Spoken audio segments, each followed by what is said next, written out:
Il-Prim Ministru Lorenz Gonzi jrid jirbaħ lura l-Kunsill Lokali tal-Mosta b'saħħa u qed jibbaża ħafna fuq dan għall-elezzjonijiet tal-10 ta' Marzu.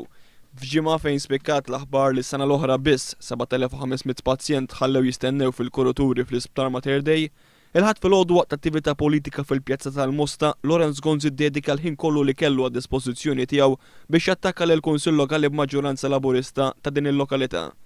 Minkejja din il-kritika kollha l-Prim Ministru Lorenz Gonzi, kontrarjament għal dak li għamel f'Taslima, baqa' qatt ma xogħolja l-Kunsill tal-Mosta.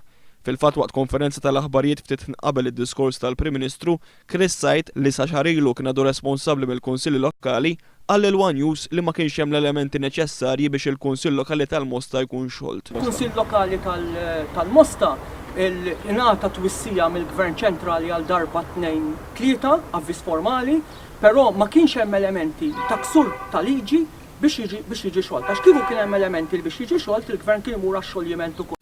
Fl-interventi tiegħu Lorenz Gonzi appella lil Mostin biex jiġbru d-dokument tal-vot tagħhom ħalli fl-10 ta' Marzu jivvutaw biex il-Partit Nazzjonalista jirbaħ lura l-Kunsill Lokali tal-Mosta.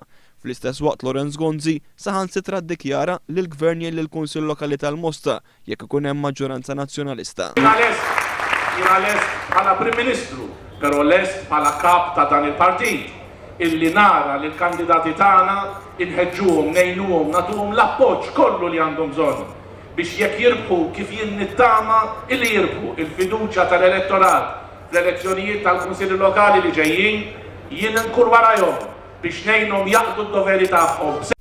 Fil-Mosta iżda l-Prim Ministru kien skomdu ħafna meta ntalab minn One News biex jagħti spjegazzjoni tal-fatt li fi żmien meta l-familji Maltin qed jintalbu jagħmlu s-sagrifiċċji meta tnaqset l-ispiża fuq l-overtime u s-salarji tal-ħaddiema taċ-ċivil u meta tnaqset l-allokazzjoni għall kunsilli lokali, il-Ministru George Policino impjega konsulent bi paga ta' 6,000 euro fix-xahar.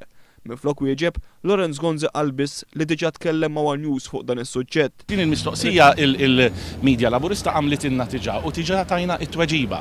Jekk lilek ma qalulekx ma nafx, però jekk tirreferi lill-newsroom tagħkom stess, taf x'inhi t-tweġiba.